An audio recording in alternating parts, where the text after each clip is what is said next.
Arkadaşlar maymunun üreme organı da diyorlar. Muz çorabının olduğunu duymamıştım. Dünyanın neresinde şöyle bir manzara göreceksiniz. Baksanıza. Bundan yemek yapıyorlar. Mükemmel. Bunlar canlı tüketiliyor. Yani like a chicken. Bu bir ölüm yıl dönemiymiş. Ben şok şu anda.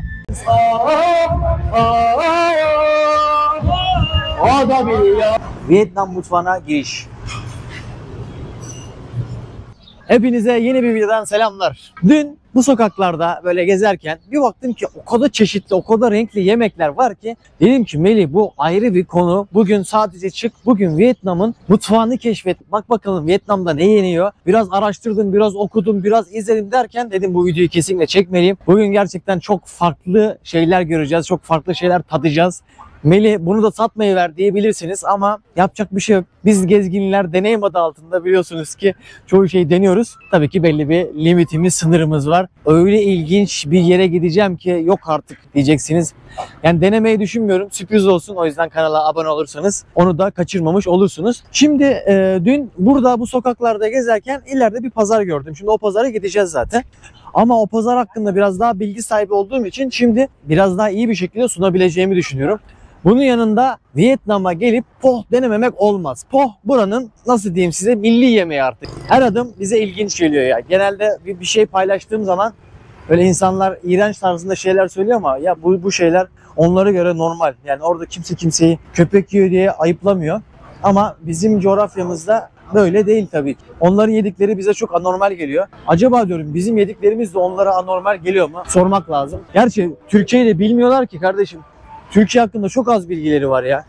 Bazı yerlerde hani dizilerden falan biliyorlar, işte yemek falan biliyorlar. Kebabı gerçi biliyorlar. Böyle gezmiş insanlar biliyor ama çok da bilgi yok. Bakın şu bir kök arkadaşlar. Toru. Daha önceki videoda göstermiştim. Bundan püre gibi yapıyorlar. Tatlı patates gibi düşünün. Etrafını da pirincin unuyla ve şekerle buluyorlar. Sonra tatlı niyetine tüketiyorlar. Önceki videoda atmıştım. Bugün de oradan yine de tadarız. Yine gösteririm size. Dünyanın neresinde şöyle bir manzara göreceksiniz. Baksanıza. Bundan yemek yapıyorlar. Şu kurbağalar lapur lupur tüketiliyor. İşte Vietnam mutfağının temel elementleri. Canlı balıklar, karidesler. Bir önceki videoda dediğim gibi bunları çokça çekmiştim. Bak abi, yani burada deniz ürünlerini de burada temizliyorlar. Burada tüketiyorlar. Bugün hatta evinde kaldığım arkadaş dedi ki Melih sana kurbağa getireceğim. Bilmiyorum deneyebilir miyim ama videonun ilerleyen saatlerinde öyle bir sürpriz olabilir. Bakın şimdi bu coğrafyada görebileceğiniz en önemli yiyeceklerden bir tanesi şu. Pirinç ununu lapa gibi yapıyorlar. Ondan sonra bizde böyle yufka yaparlar ya. Yufka gibi böyle bir tane zeminleri var. Ateşleri yakıyorlar. O yufka gibi onu böyle kurutuyorlar. Kuruttuktan sonra böyle biraz haşlıyorlar, biraz katı hale gelmesini sağlıyorlar. Pirinç ununu sonra güneşin altında kurutuyorlar. Özellikle güneş altında kurutmaları gerekiyormuş. Sonra po dediğimiz bu yemeklerde, diğer yemeklerde kullanıyorlar. Bildiğiniz noodle, pirinç unundan yapılan noodle'lar. Vietnam mutfağında çok kullanılıyor. Aynı şekilde şu soya filizleri. Bakın bu da az sonra gidince göreceğiz. Soya filizi çok fazla tüketiliyor. Muz yaprakları falan yemeklere atılıyor. Burada da çok fermente edilen şeyler var. Bizdeki turşu kültürü var. Bizdeki gibi baharat kültürü var. Ve hatta bu fermente balık sosu var. Onunla falan uçağa girmeniz yasak. Uçağa giremiyorsunuz. Çoğu havayolu firması geçişleri yasaklıyor. Yani onunla beraber uçağa girmenizi falan yasaklıyor. Çünkü çok fazla kokusu var. O yüzden koku var ama mutfağa tat veren lezzetler de bunlar. Turşu, bakın şu tam olarak fermente edilmiş balık. Domuz işkembeleri. Canlı arkadaşlar, bakın. Bunlar canlı tüketiliyor. Bunlara arkadaşlar maymunun üreme organı da diyorlar. Bunlar böyle canlı bir şekilde de tüketiliyor. Türkiye'de yine daha önceki videoda bahsetmiştim. Türkiye'de bu balık yemi olarak kullanılıyor. Ama bunlara böyle dokunduğunuz zaman hareket ediyor bu. Bak. Allah, çok değişik bir şey. Temas edince falan böyle canlanıyor. Buna çakı kestanesi diyorlar. Bu bir midye türü olarak geçiyor. Bir deniz canlısı. Ve mutfak değeri bu coğrafyada çok yüksek. Bizde hiç mutfak değeri yok. Hatta bizde bunu balık yemi olarak kullanıyorlar. Maymun çükü olarak adlandırıyorlar. Yani halk arasındaki adlandırılması maymun çükü. Ya buraya gelince hep aynı şeyi yaşar mıyım ya? Hello. Hello. Her yerde ses duyuyoruz değil mi? Satış yapıyorlar ya, satışlarını yapabilmek için milleti manyak eden bu şekilde megafonları var. Kafa yedirtiyor. Đậu dòng rồi nha, bịch cải xanh cải ngọt 2 bó 15, rau muống cải thìa 2 bó 15. Đậu dòng rồi nha, bịch cải xanh cải ngọt 2 bó 15. Bizdeki gibi şey yok yani. Gel vatandaş gel yok. Bir ileri bakalım. Teyzem canına kurban. Hala çalışıyor. Hala koşturuyor. Nereye geldik? Quan Po Tang Long. Chuan Po. Yiyeceğimiz şeyin adı Po. Po Bo Po Ga. Ablamızın yediği gibi. Hello. I wanna eat Po. Size de göstereyim. Bakın bu yemek uzun süre böyle et suyu kaynıyor. Evet. Oh.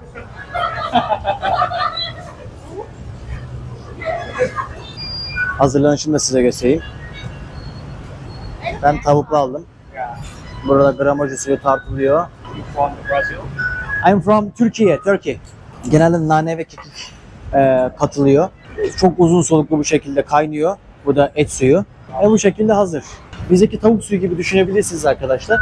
Nane gönderiyorlar. Demin gösterdiğim şey var ya, soya filizi. Soya filizini de aynı şekilde yemeğin içerisine atıyorsunuz ve tüketiyorsunuz. Şu şekilde karıştırıyoruz. Vietnam mutfağına giriş. Bakın bu bizim mutfağımıza yakın.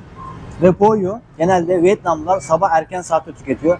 Hem onları tok tutuyor hem de bu tadı seviyorlar ve enerji veriyor aynı zamanda. Erişteli tavuk suyu çorbası gibi.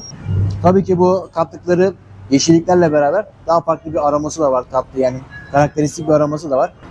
Yalnız ben en önemli şeylerden bir tanesini söylemeyi unuttum. Her coğrafyanın kendine göre adetleri var. Kendine göre yemek yeme tarzları var. Kendine göre koydukları anlamlar var. Yani insanlar bir şekilde kendilerini ifade etmek için mutluluklarını, hüzünlerini belli yollar denemiş. Mesela bizde şey vardı. İnsanlar mesela gençler babasıyla konuşamaz belki. Yani utanır, çekinir. Evlenmek istediğini nasıl yapar? Sofrada otururken gelir abi pilavın üzerine kaşığı şöyle saplar. Ne der ki? Bunun anlamı şudur ki baba ben evlenmek istiyorum. Baba beni ever. Burada da eğer insanlar o yemeğinin içerisine çubuklarını bu şekilde batırırlarsa bunda da yani yasları var, acıları var anlamına geliyor. Yani bir yakınını kaybettiğinin anlamına bu şekilde yaparak gösteriyormuş. Böyle sembolik anlamlar da var. Vietnam'da eğer ki yani şöyle bir manzara görürseniz eğer bunun hüzünlü bir hikayesi var demektir. My friend, how are you? Good. Bak makarna ile beraber et yapıyor. Good bro. This is a wine, right? Wine. Banana wine. Muz şarabı. Ve banana wine var. Diğer şaraplar falan var. İşte farklı meyvelerin şarabını yapmışlar. Ben daha önce hiç muz şarabının olduğunu duymamıştım. Burada böğürtlen şarabı var. Bu da işte o sigara içilen aparatlar bakın. Onları da satıyor arkadaşlar. Benim ilk dikkatimi çeken Vietnam mutfağında gerçekten ciddi bir domuz tüketimi var. Yani tabii şimdi çok Müslüman mahallelere falan gitmedim ama genelde gördüğüm o yani domuz seviliyor, domuz tüketiliyor. Aynı şekilde tropikal meyveler de çok fazla. O da çokça tüketiliyor. Şimdi burada çok meşhur banh mi var. Banh mi yemeği diyeyim. Yemek değil aslında da ekmek arası bir sandviç düşünün. Banh mi dediğim öyle bir şey. Fransızlar gelince sandviç ekmeğini buraya getiriyor. Sonra Vietnamlılar da onu artık kendi ağız tatlarına göre süslüyorlar. Görürsem onu da size çekeceğim. Meyvelerine bile, sebzelerine bile baharat koyuyorlar. Türkiye. Yeah. Okay. Thank you so much. Thank you. Çok değişik ya. Bana şu hali gayet güzel geliyor. Armut gibi. Sulu armut. My friend, how are you? Good. Bakın bu kor kökünden yapılan Vietnam'daki atıştırmalıklardan bir tanesi. İçerisinde tatlı patates gibi bir püre düşünün. Bizdeki dökmeye benziyor. İsmi de Ban Cao Mo. Eğer Vietnam'a yolunuz düşerse bence denenmeye değer bir lezzet. 10K'sı, bu arada fiyatlardan bahsetmedim ha. Deminki yediğim yemeğe 50K verdim, 50.000. O da ne kadar ediyor? Gördüğünüz tabak 70 lira. Gayet uygun, lezzetli, doyurucu da bu arada yani hani. Doydum ama şimdi size göstermek için biraz daha yiyeceğim. Böyle ufak ufak atıştıracağım. Hop, baharatlar geliyor. O tatlı ve baharatlı hali. Hello, how are you? Good. What is your name? Evet, bu şekilde hazır. Bakın böyle de çubuğu veriyorlar. Vallahi bu tat beni rahatsız etmiyor. Hatta dökmeden daha iyi. Yumurtalar. Krep tarzında herhalde. How are you? Manchego. İlk defa mançoyu görüyorum. İçerisinde yumurta var, yeşillikler var ve soya filizi var arkadaşlar. Soyanın filizini kullanıyorlar. Bu tarzda bir omlet gibi düşünün bakın. Ve şunu anladım. Tabii ki hepsini deneme gibi bir ihtimalim yok. Yani öyle bir midem yok. Her an her yerde bir şey yapılıyor. Hepsi bize göre farklı. Bak mesela bu ne mesela? Moğolalop. Moğolalopmuş mesela. Baksanıza sarma dolma gibi. Ama çok lezzetli görünüyor.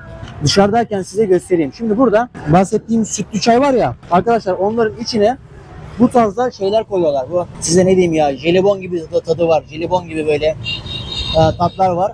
Onlardan koyuyorlar. Çay koyuyorlar, süt koyuyorlar, karıştırıyorlar. Hem böyle içecek hem de içerisinde bitince tatlı niyetine tüketiyorsunuz. Burası da esnaf lokantası.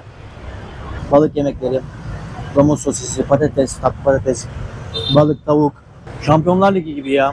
Tabii burası Çin mutfağından da çok şey kapmış, yakalamış. Yani Çin'in gittiği yerlerde ama onların biraz daha tükettiği şeyler daha geniş, yelpaze daha fazla, daha geniş bir kitleye hitap ediyorlar. O yüzden yani onlar hani gerçekten böcek falan tüketiyorlar. Orada çok büyük bir kıtlık olmuş. O kıtlığın ardından insanlar böcek tüketmeye başlamış. Sonra onlar da mutfağının bir parçası haline gelmiş. İşte hani size dedim ya Banh Mi diye. İşte tam olarak Banh Mi'nin merkezindeyiz. Bu insanlar Banh Mi için bekliyorlar. Ve arkadaşlarımızın tezgahı da renkli, canlı. Yani her Banh Mi bu kadar renkli olmuyor. Ekmekleri böyle sandviç ekmeği, hamburger ekmeği gibi düşünün. Ekmek arasını yaptırıyorlar. İçerisine artık sosisinden, tatlısından, domuzundan ne isterseniz içerisine koydurabiliyorsunuz. Ve ne bu pofuduklar? Abi Çin mantısı. Tabuta bakar mısın ya? Üf. Arkadaş adamlar ne tabut yapmış ya. İnsan öldükten sonra da refaha ermek istiyor. Sanat gibi tabut yapmışlar. Vietnam'da tabutlar. Geçtiğimiz günlerde burada açlıktan kırılıyorum artık. Yemek yemem lazım. Karnım aç. Sağa sola bakıyorum. 7-Eleven'dan bir yiyeyim falan derken dedim ki bu iş böyle olmayacak yani hani en son bir restorana gideyim bir şey bulurum yiyecek. Neyse gittim baktım orada tavuk parçaları falan var. Yine diyorum ki böyle çok ekmek arasına koyar. O şekilde tüketirim tarzında kafamda kuruyorum. Sonra önüme yine bir kasenin içerisine işte bir sıvı koydu. Bir suyu vardı yani yemek suyu, çorba gibi. Ve içerisinde et parçaları vardı. Ve içerisinde size şöyle söyleyeyim böyle jelibon, jel kıvamında, jöle kıvamında böyle bir küp var. Dedim ki bu ne? Hiç güven vermiyor. Ya yok dedi ya chicken. Abi böyle chicken olmaz yani. Yani bildiğin jöle kıvamında bir şey yani. Tavuğun neresi orası? Ben tabii yani açlıktan ölmemek için tavuk parçalarını yine yedim. Ama o parçaları yemedim. Arkadaşıma gösterdim dedim bu ne diye. Bana dedi ki bu tavuk kanı. Abicim tavuk kanını sen al kaynat içerisine bir şeyler koy böyle fokur fokur kaynat o kanı. Bildiğin jöle gibi bir kıvam yap. Onu da lops diye yemeğin içerisine at. Bir defa gördüm yani hani daha önce hiç denk gelmemişti. Tavuk kanı bu şekilde öğrenmiştim. Bakalım bu videoda daha ne kadar şaşıracağız. İzleyip görüyoruz. Ne kadar çok seyyar satıcı var abi. Herkes seyyar satıcı. Bak 10 adımda bir. Ya burası hep yemek yenilecek yerler. Demek ki insanlar ne kadar evinde yemek yemiyorsa yani bu kalabalık oluyor dışarıda insanlar yiyor. Bir de daha yemek saati de geçti yavaştan. Her yerde böyle arkadaş tüpünü alan, tezgahını alan dışarı çıkmış. Elinden ne geliyorsa yapmış ve o şekilde tüketiliyor. Yani bu kültür burada çok var. İnsanlar hep diyor ya evde yapacağına geliyor dışarıda yiyor. Yani bizim paramıza göre 50 lira, 60 lira falan bir öğün bir şey yiyebiliyor. Demin gösterdiğim ekmek var ya sandviç ekmeği falan. Onlar turistik yerlerde falan kaptırıyorlar, iteliyorlar. Hani turist deniyor ne de olsa bir daha görmeyecek turisti. Ama yerli insan yer mi? Yemez. Uygun çünkü daha ucuza yapılıyor. Biliyorlar daha ucuz nerede yapılıyor, nerede yenir diye. Gidiyorlar orada yiyorlar. Arkadaşlar. Hello. Ablam burnunu karıştırdı beni. Mango and banana. Little ice. Vietnam'da arkadaşlar fiyatlar nasıl? Şöyle söyleyeyim. 17-18 lira. Çok ucuz değil mi ya? Yapılışını da size göstereyim bu şekilde. Mangolarımız güzel. Muz atıyor. İçerisine şöyle tatlandırıcılar atıyor. Süt atıyor, şeker atıyor derken oh eli de yıkadı orada. Hijyen her zaman ön planda. Bak bu şekilde koydu.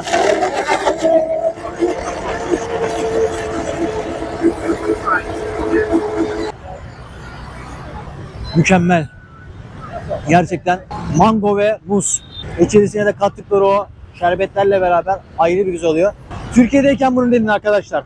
Mango, muz, içerisine biraz bal, biraz süt, biraz buz. Bir karıştırın ve tadın. You are Russian. I am not Russian. I am Turkish. Abi bir şeyler anlat. Bana Rus musun dedi. Bugün bana söyledikleri Rus musun? Brezilyalı mısın? Hani Brezilya'yı anlarım. Brezilya'da geziyordum Rio'da falan. Bana şey diyorlardı. Rio'nun yerlisi misin falan diyorlardı. Hani onu anlarım. Yani Rus'a benzediğimi düşünmüyorum. Orada ortam var. My name is Melih. Türkiye. Deminden beri çok fazla yemek yedim. Beni davet ettiğiniz için çok teşekkür ederim. Cái từ đó cảm ơn bạn rất nhiều. Ben Türk'üm. Türkiye'den geldim. UK. UK. Türkiye ya, Türkiye ya. Karaoke. Okay. Bu bir düğün mü?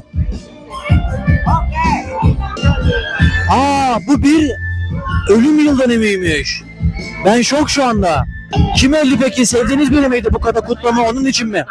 Birinin ölüm yıl dönümüymüş. O yüzden bu biralar, yemekler, sigaralar ölüm yıl dönümünde yaşayan bir dedeymiş ve onu hatırlayacağım diyor. İyi bir şekilde mi anlıyorsunuz bu ölüm merasimi mi? Ben bir anda böyle bir atmosferde kendimi buldum.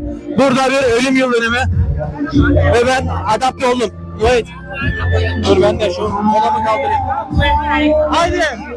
Ölmüşlerin ruhuna haydi. Karaoke. Okay. Ya karaoke ya. Ulan bir karaoke söylemediğiniz vardı. Karaoke. Karaoke. Okay. Okay. Hi everyone. Welcome our meeting. Kalanlar gideni gönlünde taşır. Aşk sevene yük olmaz. Biz böyle bilir böyle yaşarız. O da biliyor. O da seviyor. Bile bile kafa tutuyor aşka. Gözü kara, o yine bildiğini okuyor. Çiçek gibi tazecik, kıymetli bir tanecik, ana sütü gibi tertemiz. Dudu dilleri, lıkır lıkır içmeli gözleri derya deniz. Thank you so much. Ne ara kendimi böyle bir atmosferde buldum. Thank you. Yeah? Mày đi Việt Nam à? Một hai ba Vietnam, vô. happiness. Hai ba vô. Yeah, together. We are so friendly. Okay. Şöyle bir şey varmış. Şey yapıyor ya burada tokuşturuluyor ya. Eli böyle küçük olan böyle tutuyormuş ve altına doğru vurdurmak gerekiyor böyle bakın. Yani okey. Vietnam'da bu adetmiş yani bu tokuşturmanın adabı varmış. Bu adap da böyle sol el buradan tutuyor, destek veriyor ve karşındaki insan senden büyükse eğer onun bardağı senin bardağın üzerine geçmiyor. Yani senin bardağın alt taraftan vuracak yani şu şekilde. Şöyle size de biraz bahsedeyim. Şimdi burada hot pot var. Yani burada sıcak bir şekilde sunum. Bu çorbanın içerisinde sebzeler, meyveler pişiriliyor ve altta böyle hep ateşi de genelde yanıyor yani sıcak bir şekilde servis ediliyor. Burada yine fıstık var, bizdeki fıstık gibi. Bu tarzda domuz eti atıştırmalıklar var. Şu tarzda meyveler var. Yemek videosu diye çıkmıştık. Tam da böyle lokal hayatın içerisinde bir sofraya misafir olmak gerçekten harika oldu diyebilirim. Benim için çok güzel bir deneyim oluyor. Thanks for everything. Bye bye. I hope so. I hope so. Tomorrow I will go to South Delta. Delta. Bye bye. Vay be. Bir anda kendimi böyle bir atmosfer içerisinde bulmak. Yani gerçekten ilginç bir deneyim oldu benim için. Lan nasıl ağırladılar beni ya? Nasıl bir anda ben kayda girebildim girdiğim kadar da çok değişik bir deneyim ya. Böyle hep oluyor biliyor musunuz? Yoldayken bir ses duyuyorum. Sonra sese doğru ilerliyorum. Bir bakıyorum kendimi böyle bir atmosferde buluyorum. Bazen tabii ki hani tehlikeli yerlerde de bulduğum oluyor kendimi böyle. Bali'de falan yaşadım yani. Arkadaşlar böyle çıkmadı yani. Atırsızı çıktı.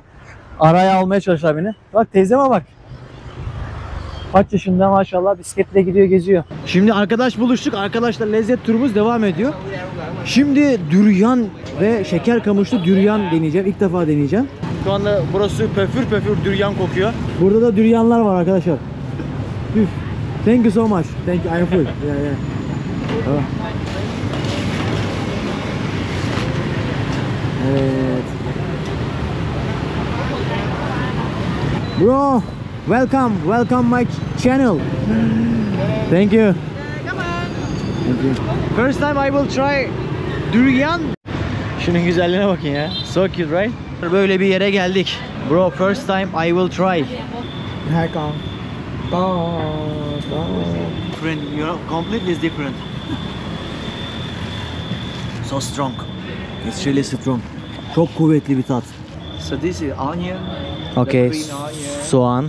Bu şu anda bir kurbağanın bacağı.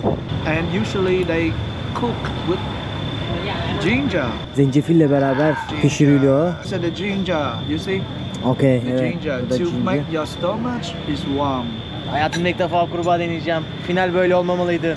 Evet, şimdi Okay, try this one. Aa, And usually we eat with this one. what's this? This is vegetable. Vegetable. Burada sebzeler var. Bu brokoli. But they are broccoli. Brokoli. Hayatımda ilk defa kurbağa deneyeceğim. Şöyle bir tabakta sundular ve şimdi deniyorum. Görüntüsü fena değil. Hot. It's hot. It's hot. It's alright. Be careful. It's hot.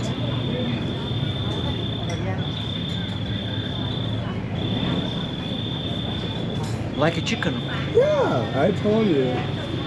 and delicious. Mm-hmm.